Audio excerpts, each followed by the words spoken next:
Taylor Riggs and Tom Keene. Lisa Bramwood's preparing for an important hour coming up. The markets, futures -5, Dow futures -34. This is not a normal interview. Warren Davidson is from Ohio. He's from the Ohio to the west, on the border and on the edge, and he knows where Berlin Heights, Ohio is. There is sadness in Berlin Heights. Navy Corpsman Maxton Soviek, age 22, will be put to rest. For Warren Davidson, this is real, former special ops, and of course, his tour of duty, not only at West Point, but now a prestigious West Point visitor as well. Congressman, it is a different day, the morning after what we have seen now. What would you tell the young military that you were once part of? Look, those people that have borne the burden of this battle have protected America for a long time. They've kept us safe. They've done their duty. They should always hold their heads high and be proud of what they've done for our country. And our country should always appreciate their sacrifice. Those who made it home, those who have injuries that you can see, and those who bear scars that you don't see. And we should definitely take time to remember those who've fallen. We lost over 2,500 in Afghanistan. And unfortunately, 13 more this past week. Congressman Davidson, there was a point in 75 and 76. I've had the honor of speaking to Admiral Stavridis about this, Naval Academy, I believe 75. But there's a point where the military, the Pentagon, has to pick itself up and move forward.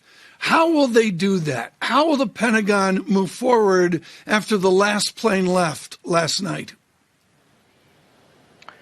Well, while I was at West Point, H.R. McMaster wrote a book called Dereliction of Duty that highlighted the failures in Vietnam. And I'm confident similar books will be written about this era at the Pentagon and, frankly, in Washington, D.C. I mean, we've been at war there for 20 years. It hasn't been particularly well focused. And we saw the government that the United States backed in Afghanistan roll up swiftly, similarly to the government the United States backed in Iraq. They rolled up very swiftly. So we have to really reassess the U.S. foreign policy, the U.S. leadership at the Pentagon, and I think it's time for people to be held accountable. There are a lot of people that need fired right now. What do you want on that issue in the coming weeks, the coming months, in this debrief? Not on the why we got out, but the how we got out. Yeah, that's well said. It's an important distinction.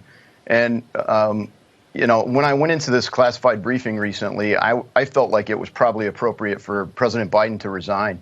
But when I had the classified briefing, I felt that even more strongly. And I was left with the impression that not only that, but the Secretary of State, Secretary of Defense, and Chairman of the Joint Chiefs should all be fired. And why? Because I don't think there's a place in the world that this national security team could inspire confidence that they're truly going to advance America's national security. There has to be accountability there. And sadly, I mean, we have known American citizens left behind in Afghanistan. I know of 60 plus personally. Why didn't we get them out? I think the president in the last 2 weeks has promised that everyone who wanted to get out would. Yeah, why indeed? I mean, I've tracked this with the State Department since Saturday.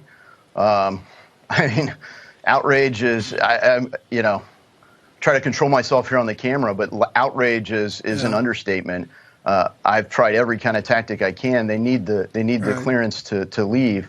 And we've got known American citizens, blue passport holding American citizens that my office has shared with the State Department. We've had dialogue with the State Department. They know they're there.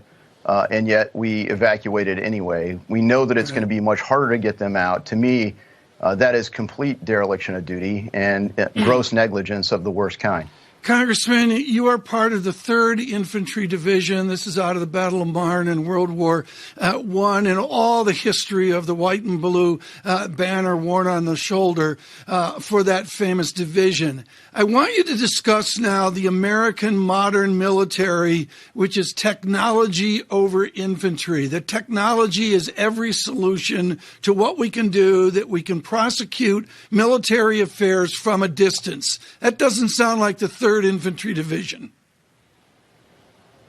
Well, no, I mean, 3rd Infantry Division today integrates technology very well. I mean, they're a very lethal force. They've now based in Georgia, Fort Benning and Fort Stewart. Mechanized Infantry Division, just like when I was stationed in Germany in 89 and 90 in the 3rd Infantry Division. So, look, this is a heavy armor type force. We have tanks and mechanized infantry there.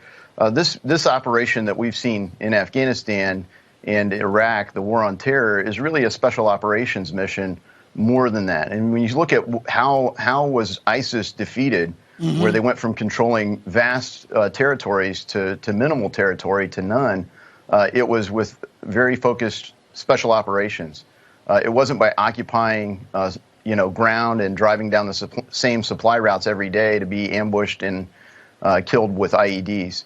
So I think there's a smart way to use technology. Our military does it very well, but I think the civilian leadership often relies on technology at the expense of the human aspect. Congressman, one more final question, if we could. You heard our interview with John Bolton. He is focused on Pakistan, and we underestimate the magnitude of the challenge in Pakistan. How would you advise the Pentagon, how would you advise state in the Biden administration to move forward on Pakistan? Well, I think John Bolton summarized the threat to Pakistan and India well, and I think the key that didn't get mentioned is China. China has been very instrumental in cash going into Afghanistan by mining operations, not just rare earth minerals, but copper. And when you look at their One Belt, One Road initiative, it goes right through Pakistan. The nexus could involve Iran.